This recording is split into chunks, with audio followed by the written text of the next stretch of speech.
يا ربنا اعترفنا بأننا اقترفنا وأننا أسرفنا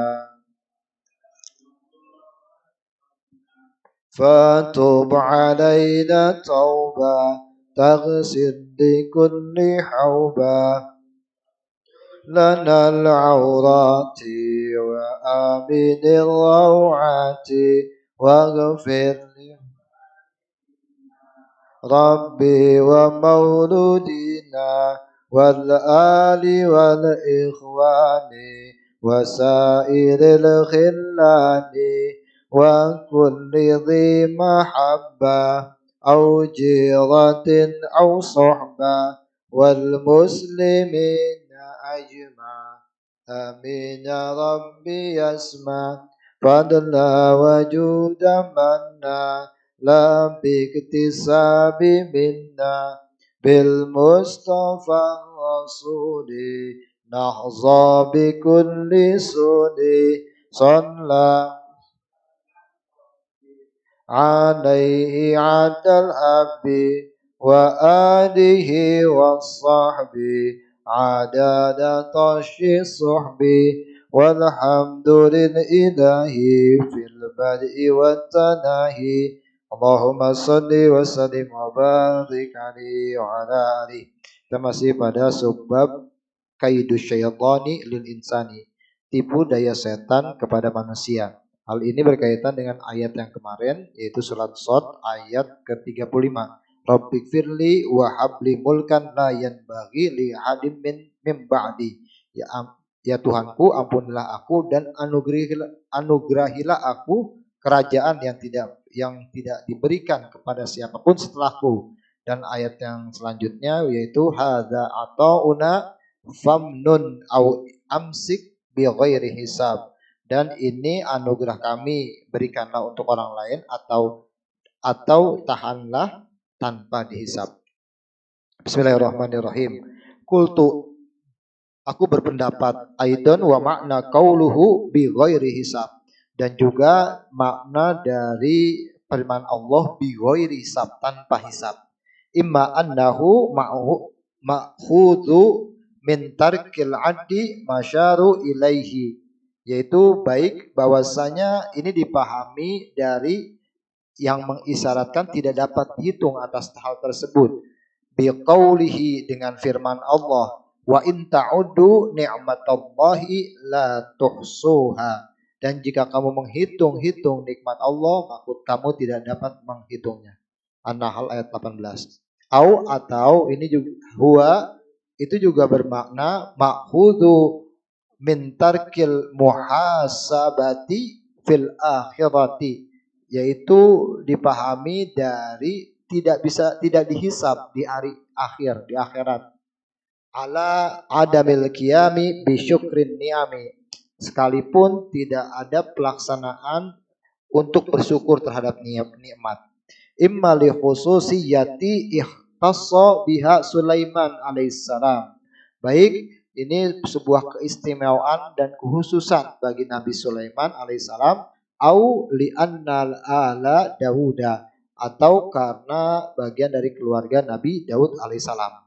Qad wafaqahumullahu lisyukri, dan Allah telah memberikan taufik bagi yang bersyukur, alladzi huwa amila fi ni'amillah, yang mana dia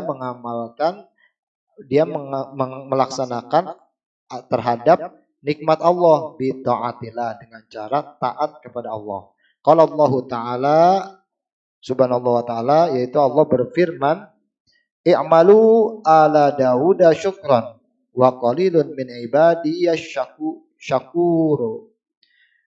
Kerjakanlah atas keluarga Nabi Daud bersyukur dan sedikit dari hambaku yang bersyukur. Surat Sabah ayat 13. Waqad ikhtilafal ulama fi qawlihi, dan terjadi hilaf perbedaan pendapat ulama dalam firman Allah, layan bagi li ahadin mim ba'di, tidak diberikan kepada siapapun setelah aku, ala aqwalul katsirati muntasyiratun syahiratun, atas pendapat yang banyak yang sudah tersebar secara masyhur. Ahaduha, salah satunya, annahu ala zahiri ma asyara ilaihi zahiru hadhil ayati, yaitu bahwasanya atas nampaknya dari ayat ini, ayat dari tampaknya ayat ini. Wa qala ba'duhum, dan berpendapat atau berkata sebagian dari mereka, innama arada Sulaiman alaihissalam biqauli, bahwasanya apa yang diinginkan Nabi Sulaiman atas firman Allah, la yanbaghi li ahadin min ba'di, tidak diberikan kepada siapa seorang pun setelah aku, talabal amanu min salbi, yaitu minta keamanan dari dicabutnya kenikmatan tersebut. Lianna aksara man yakhafu makarallahi anbiya'ullahi, karena yang paling banyak takut kepada makar Allah adalah para nabinya Allah. Walil ulama'i fi hadza, dan bagi para ulama hal ini kalamun tawilun, sudah banyak dibicarakan.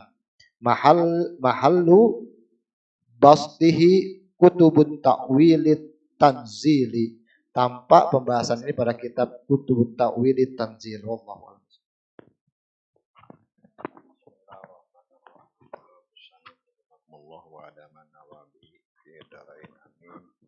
Ya Rabbal Alamin. Kultu, aku berpendapat, ayudan juga, wa makna kauluhu, dan makna firman Allah bi ghairi hisab. Itu apa tuh artinya bi ghairi hisab? Imma annahu maqudun min tarkil addi, ya boleh jadi bahwasanya itu diambil pemahaman bahwa tidak bisa dihitung. Al-masyaru ilaihi, yang disyaratkan, ditunjukkan hal itu biqaulihi, dengan firman Allah, wa in ta'uddu nikmatallahi la tuhsuha, jika kamu mau menghitung nikmat Allah, niscaya kamu tidak mampu menghitung. Ini masih membahas yang lalu. Apa yang lalu dibahas? Bahwa Rasulullah SAW sedang sholat diganggu oleh iblis. Kemudian Rasulullah SAW dia katakan apa? A'udzu billahi minka. Kemudian ngomong lagi al-anuka billanatillah 3 kali. Udah begitu dia kemudian mengulurkan tangannya seperti dia ngambil sesuatu. Selesai sholat, tanya sama sahabat, ya Rasulullah, tadi ketika kamu sholat, kamu baca doa apa itu? Belum pernah sebelumnya baca doa seperti itu. Lagian tadi ngapain sih tangan kamu dibuka seperti orang ngambil sesuatu atau mengangkat sesuatu?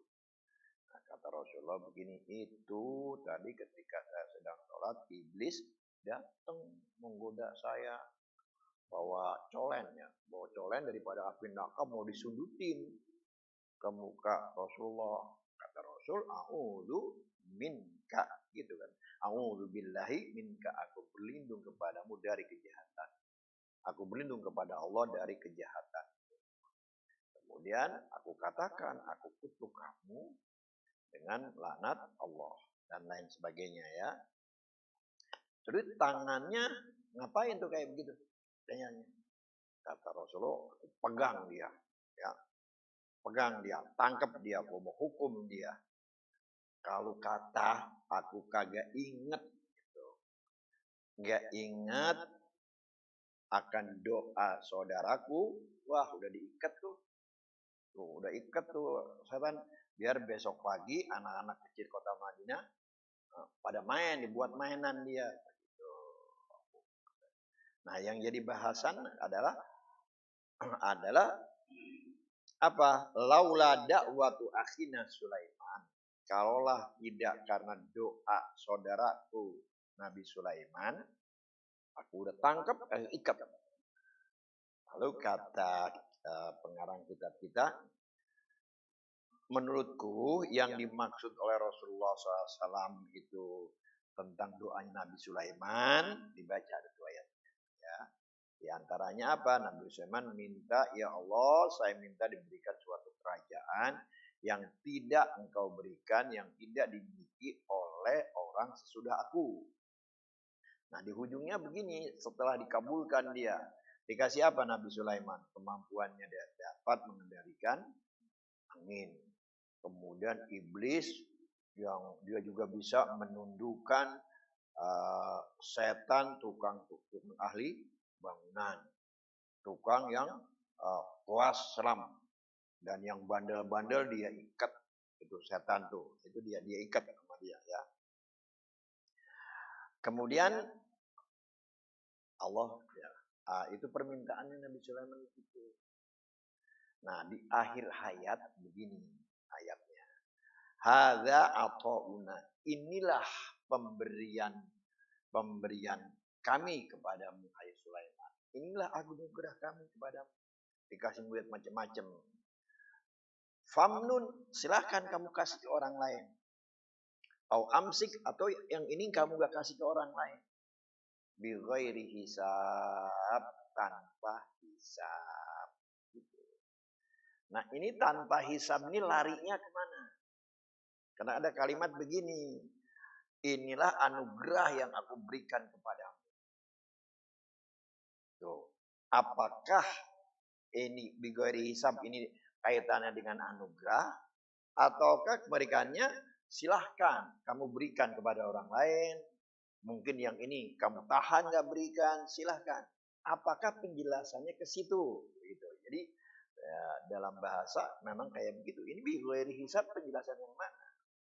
Maka dikatakan menurut aku, kalau arti bigori hisab itu boleh jadi artinya mintarkil addi, yaitu tanpa bisa dihitung. Ini diisyaratkan, ditunjukkan dengan firman Allah, wa in ta'uddu ni'matallahi la tuhsuha. Kalau kamu mau menghitung nikmat Allah, nggak mampu kamu menghitungnya saking banyaknya. Jadi kalau begitu bighairi hisab itu adalah penjelasan dari wahadza atau una, begitu maksudnya. Dan inilah karunia kami yang kami berikan kepada Muhammad Sulaiman bighairi hisab, banyak banget nggak bisa hitung. Gitu maksudnya. Pertama tuh. Lalu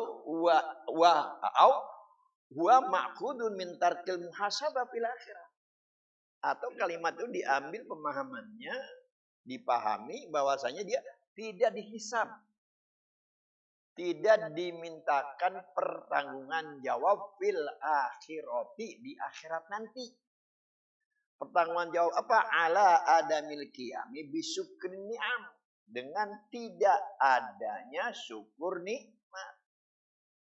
Jadi kalau begitu bighairi hisab ini artinya ya kamu mau berikan orang lain silahkan. Ini kamu mau tahan silahkan. Kagak dimintakan pertanggung jawab nanti gitu. Jadi berarti sifatnya sifat yang kedua nih. Kalau gitu. Enggak dimintakan pertanggung jawab yang tadi. Amma li khususiyati, adapun untuk keistimewaan ikhtasabiyah Sulaiman adalah yang dikhususkan dengannya kepada Nabi Sulaiman atau li'an, ini maksudnya khususan kepada Nabi Sulaiman ini dia tidak dimintakan pertanggungan jawab untuk mensyukuri nikmat yang Allah berikan. Atau li'anna ala Dauda, atau lantaran Nabi Sulaiman itu adalah keluarganya Nabi Daud. Kita tahu Nabi Sulaiman bapaknya siapa? Nabi Daud. Jadi Nabi Daud itu juga rasul dan raja. Dulu masih kerajaan, soalnya nggak ada presiden. Rasul dan raja. Nah, Nabi Sulaiman juga begitu. Raja juga jadi rasul. Jadi sama tuh.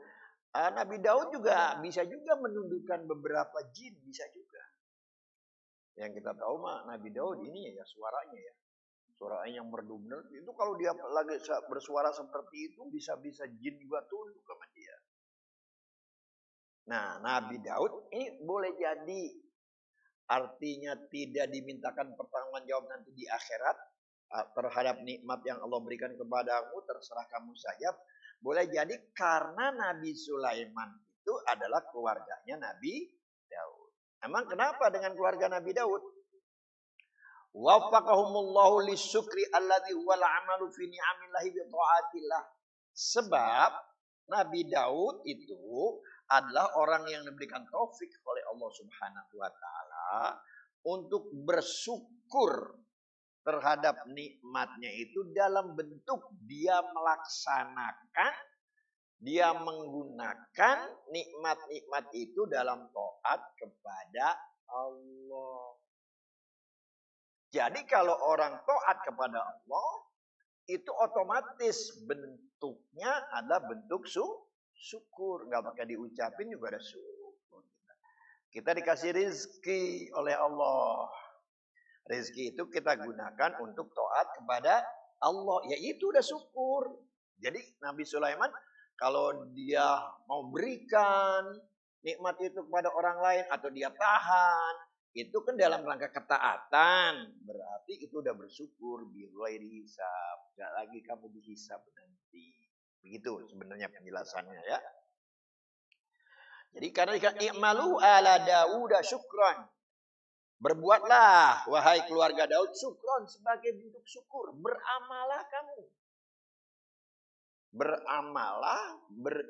Beramalah kamu hai keluarga Daud syukron sebagai bentuk syukur. Ini ayat ini sering kita sampaikan ya.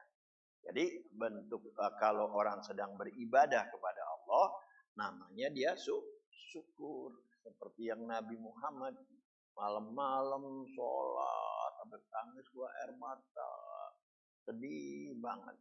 Ditanya sama istrinya, kenapa begitu? Ibadah sungguh-sungguh amat, malam-malam sampai nangis. Bukankah kamu mah dosa-dosa kamu udah diampuni?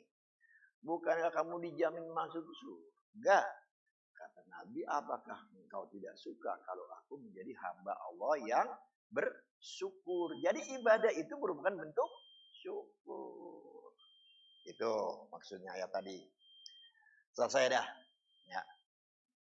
Sekarang oleh pengarang kitab kita, dia ingin menjelaskan layan bagi li ahadin mimba yang tidak diberikan kekuasaan itu, kerajaan itu orang setelah aku. Diartikan itu wa qad ikhtalafal ulama'u fi qaulihi, sungguh telah menjadi ikhtilaf, perbedaan pendapat tentang firman Allah ini oleh ulama. Apa maksudnya? Ala aqwalin katsirah, dengan pendapat yang cukup banyak, muntasyiratin yang tersebar, syahiratin terkenal. Ahadua, salah satu aja nih katanya. Apa asalnya? Annahu ala dhahiri, bahwasanya itu berdasarkan zahir yang nyata, ma asyara ilaihi, apa yang diisyaratkan, ditunjukkan oleh ayat itu, zahirun hadhil ayat, akan zahirnya nampaknya ini ayat. Jadi ayatnya bilang tidak dimiliki oleh yang lain. Ya itu artinya nggak dimiliki dah. Nggak ada nanti nabi-nabi yang lain itu mempunyai kekuasaan, ya mempunyai kekuasaan, kemampuan mukjizat seperti Nabi Sulaiman. Namanya zahir ayat gitu. Karena kan dia minta jangan sampai ada orang lain setelah aku nanti mempunyai kerajaan seperti ini. Gitu, layan bagi. Tidak layak untuk dimiliki atau diberikan kerajaan ini ya diahadin kepada siapa kek. Jadi liahadin artinya siapa kek, kepada siapa kek, min ba'di, orang setelah aku. Itu zohirnya. Tetapi waqala ba'duhum, sebagian ulama ada yang mengatakan begini. Apa maksudnya Mbak Sulaiman minta begitu?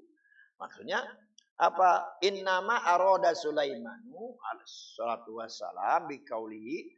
Adapun yang dimaksudkan oleh Nabi Sulaiman alaihissalam dengan ucapannya layan bagi liahadin min ba'di, yang tidak dimiliki, tidak diberikan kepada seorang ya setelah aku, tolabul amani fis salam gitu. Dia minta supaya aman daripada salam, daripada dicabut lagi. Begitu. Dia maksudnya. Jadi maksudnya dia enggak diberikan kepada yang lain. Selaku maksudnya supaya ini kekuasaannya ini, mukjizatnya ini, kerajaannya ini enggak bakal diambil. Aman, bebas. Seperti itu. Karena boleh jadi ada pemberian Allah itu sebetulnya itu sebagai ujian, sebagai istidraj, begitu, sebagai seperti itu ujiannya. Maka dikatakan li'anna aktsara man yakhafu makrallahi anbiya'ullah. Karena sungguhnya orang yang paling takut, orang yang paling banyak banget takutnya, paling banyak banget takutnya terhadap makar Allah. Itu dianggap sebagai makar Allah tuh ya. Kita terjemahkannya kayaknya nggak enak sih. Kalau pakai kita terjemahkan makar, katanya tipu daya. Itu orang yang paling banyak takutnya terhadap tipu daya Allah. Tapi kata tipu daya jadi jelek. Masa Allah nipu-nipu apa? Nah, ya gitu ya. Jadi nanti itu kita perlu penjelasan. Pokoknya wa makar apa? Makarullah wa makarullah gitu ya. Mereka menipu Allah, Allah menipu mereka. Itu memang kalimatnya seperti itu. Tapi dalam akidah nanti kita takwilkan pengertiannya. Itu yang paling takut terhadap makar Allah siapa? Al-Anbiya. Nabi-nabi, nabi lebih takut daripada kita.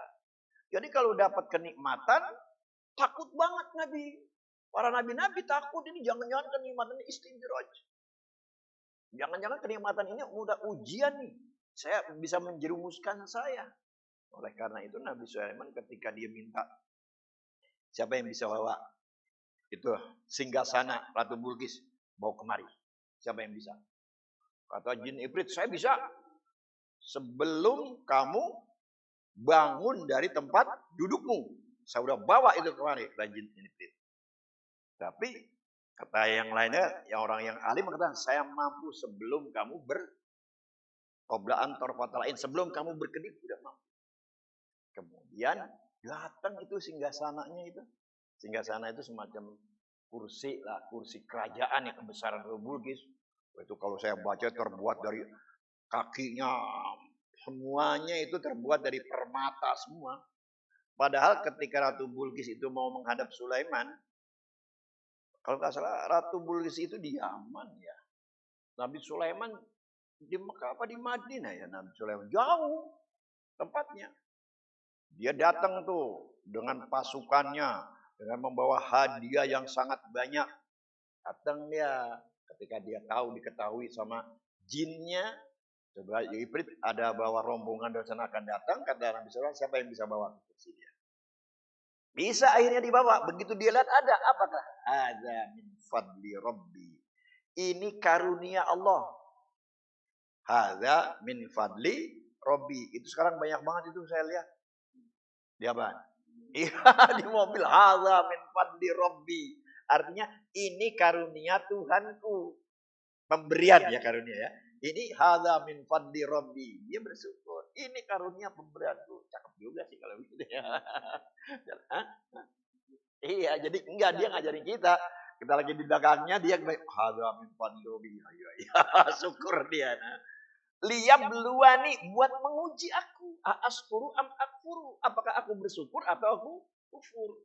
Jadi Nabi itu adalah yang paling banyak takutnya dibandingkan dengan kita. Nabi-nabi yang minta, ya Allah, saya jadikan husnul khotimah. Ya Allah, jangan matikan saya kecuali dalam keadaan Islam. Begitu itu Nabi. Padahal kan kita anggap Nabi itu ibadahnya udah luar biasa ya. Udah dijamin lah kayak kita masuk surga kayak begitu. Tapi dia paling takut. Nah, Nabi Sulaiman tuh begitu. Minta aman dia daripada makar Allah. Itu ya, seperti itu ya. Li'anna aksara ya. Walil ulama'i fi hadza, dan bagi ulama nih tentang penjelasan ini kalamun qawilun. Wah, pembicaranya panjang lebar lah. Ya, kalau mau dibahas kayak begitu ya. Tapi mahalu bastihi, tempat pembahasannya, tempat menjelaskannya itu kutubu ta'wilut tansir, kitab ta'wilut tansir. Ini masih penjelasan tentang tipu daya setan. Setan itu, saya baca itu dikatakan begini ya. Kita memang disuruh oleh Allah, ini sama dengan belakang nama Nabi Sulaiman, disuruh kepada Allah, wa imma yanzaghannaka minkun nazkun minasyaiton, kalau muncul godaan dari setan, fasta'id billah, mintalah kamu perlindungan kepada Allah. Gitu ya, ayat yang pernah kita baca ya.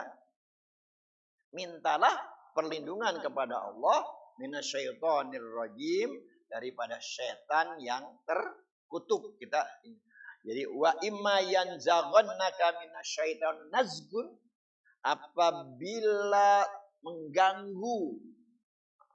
mengganggu setan akan satu gangguan, fastaiz billah, mintalah kamu berlindung kepada Allah, innahu huwas samiul alim. Sebab begini, ada 4 keunggulan setan daripada kita ini. Enggak sanggup kita kalau melawan setan langsung. Begitu. Sehingga kita harus bisa merasakan lemah kita. Karena kita lemah, kita minta dilindungi oleh Allah Subhanahu wa ta'ala. 1, setan bisa ngelihat kita. Kita bisa ngelihat dia enggak? Nah, itu gimana coba? Kalau kita punya musuh kayak begitu, dia ngelihat kita. Kita enggak bisa ngelihat dia. Maka oleh Imam Ghazali diumpamakan, setan itu anggap aja anjing dah. Ya, anjing mau menyalak kita. Kalau kita mau disalak oleh anjing, jangan lawan tuh anjing, kecapean kita. Kita sambit, lari, kita jalan, balik lagi, capek kita. Bilang aja sama yang punya anjing, tolong tuh anjingnya, begitu. Nah sekarang ketika setan menggoda kita, bilang kita kepada siapa? Ya Allah, kan yang memberi kekuasaan untuk goda. Ya Allah, tolonglah saya berlindung kepadamu daripada godaan setan yang dirajam. Tuh, itu yang pertama tuh, nggak kelihatan itu. Ya, setan itu kita nggak bisa ngelihat, dia bisa ngelihat kita. Yang kedua, setan itu bisa, dia punya teman banyak. Dan di antara teman-temannya setan, pembantu-pembantu setan, awan. Pembantu pada setan ada dalam diri kita. Apa dia? Nafsu kita. Dia pembantunya dia. Nah, kalau pembantunya dia ada dalam diri kita, kalau musuh ada di dalam, lebih susah ngelawannya ketimbang musuh ada di luar. Dikasih contoh sama Imam Ghazali begini. Kalau musuh kita ada dalam rumah kita, anak kita kayak istri kita kayak siapa dalam rumah kita, kan lebih susah kita. Lebih susah tuh anak-anak yang bandel, ya anak-anak kita insya Allah nggak bandel begitu ya. Hah? Ya musuh dalam selimut, banyak banget tuh anak-anak yang bandel. Surat BPKB mobilnya kagak ada sama anaknya. Cariin kemana nih? Malah susah itu bapaknya ngelawan kalau anak ada di dalam rumah sendiri. Nah gitu susah setan tuh. Setan kayak begitu susah jadinya. Maka kita minta perlindungan kepada Allah daripada godaan setan yang terkutuk. Kalau Allah akan beres semuanya kayak begitu. Awannya banyak banget.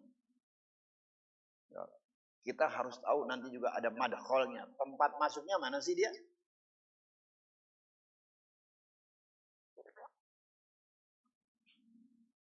Kita harus tutup tuh tempat masuk godaan setan. Insya Allah nanti yang akan datang akan disinggung kali sedikit-sedikit ya tentang madkhal, tempat masuknya setan menggoda kita. Memang agak susah ya, agak susah sekali. Di sana dikatakan begini sih. Setiap anak yang dilahirkan telah Allah tugaskan di situ ada satu malaikat. Dan setan juga ngirim satu setan. Kalau malaikat yang dikirim oleh Allah dia ada sebelah telinga kanan, setan sebelah kiri. Malaikat selalu membisikkan yang baik, setan memberikan yang jelek-jelek. Jadi setiap orang ada itu. Setiap orang kan ada setannya ya. Ada yang goda kita, kemana aja kita pergi. Namanya siapa? Lupa. Korin. Udah dibilangin Korin ya, temennya Corona. Korin artinya temen Korin itu. Si Korin. Ada tempat kita kayak begitu. Kemana aja. Yang ketiga nih, keunggulan setan. Setan mah kerjaannya emang goda doang 100%.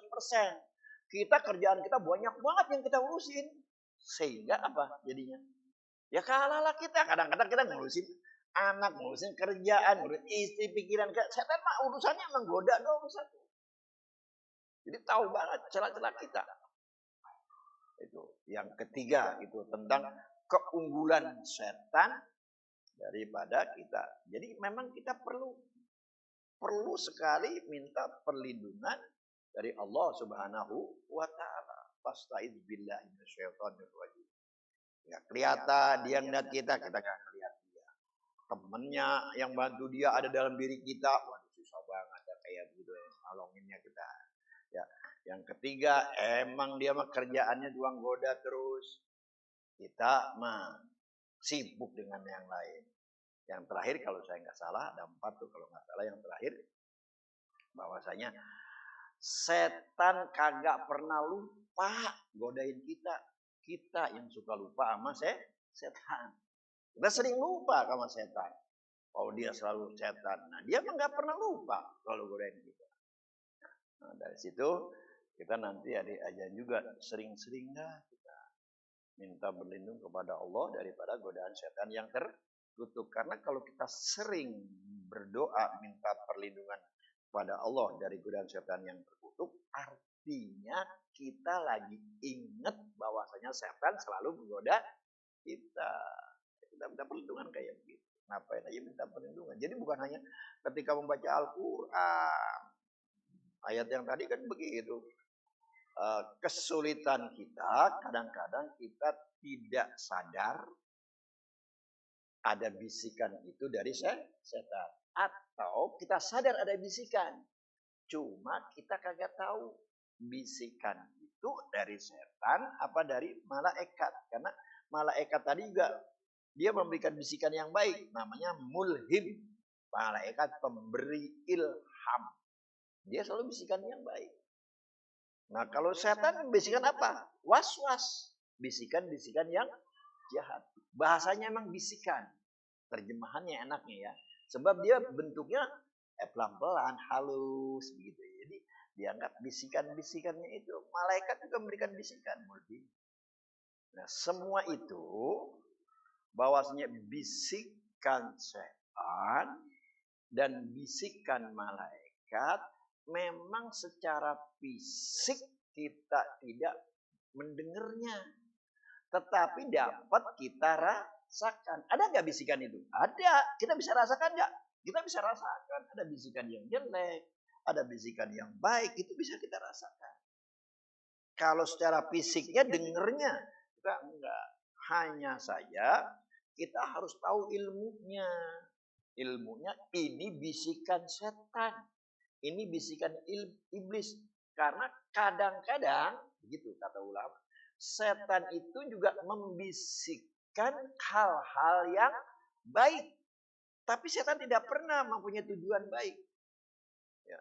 Dia tujuan selalu jahat. Cuma kadang-kadang dia ngajak kita untuk melakukan perbuatan yang baik dengan tujuan jahat. Contohnya, katakan salah satu contohnya. Tiba-tiba kita malam-malam jam 12:30 bangun. Bangun kayak gitu 12:30.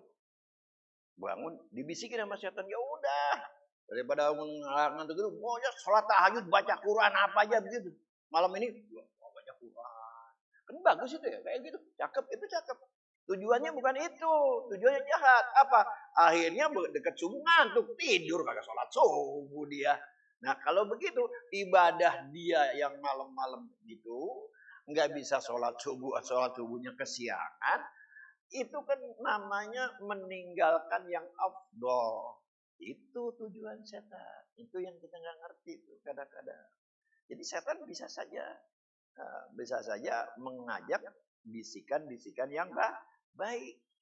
Tetapi tujuannya adalah buruk. Tujuannya jelek. Yaitu kita meninggalkan kepada perbuatan-perbuatan yang lebih utama dengan seperti itu. Apalagi kalau memang tujuannya tujuan baik, kedengarannya baik. Udah punya duit begitu, buat apaan sih di dunia? Di akhirat kita yang penting sedekahin udah, infakkan udah.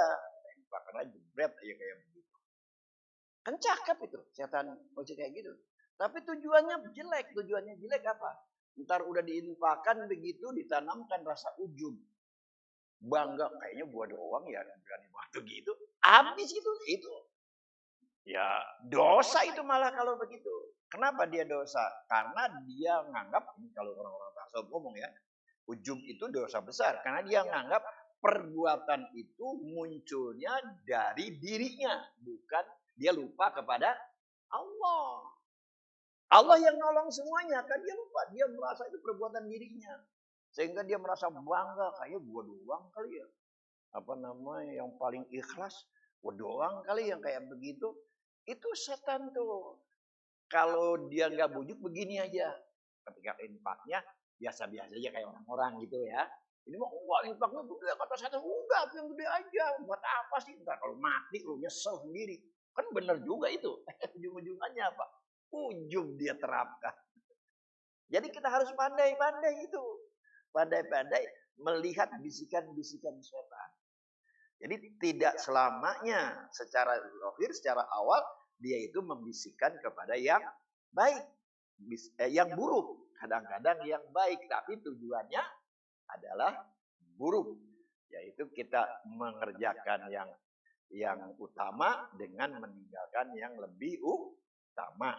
Mengerjakan suatu kebaikan dengan tujuannya adalah dosa yang lebih besar lagi, yaitu ujub kepada Allah, kepada orang, merasa bangga. Kan susah banget ya. Susah banget itu nggak ujub kayak begitu. Kadang-kadang muncul.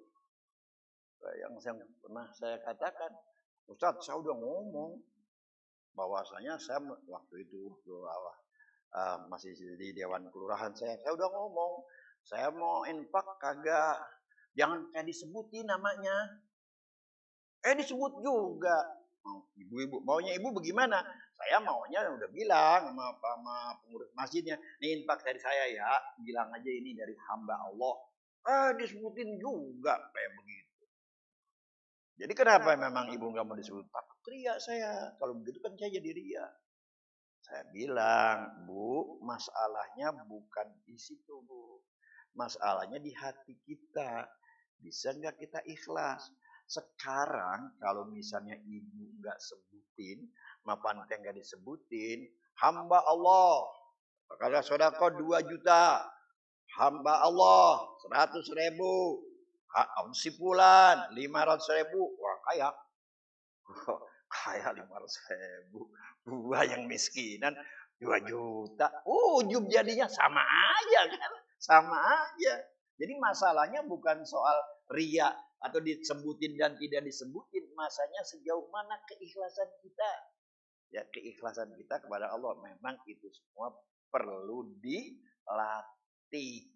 Maka sejak awal kita lillahi ta'ala sholat. Belajarnya begitu di sini. Wallahu a'lam bishawab. Al-Fatihah. Auzubillahi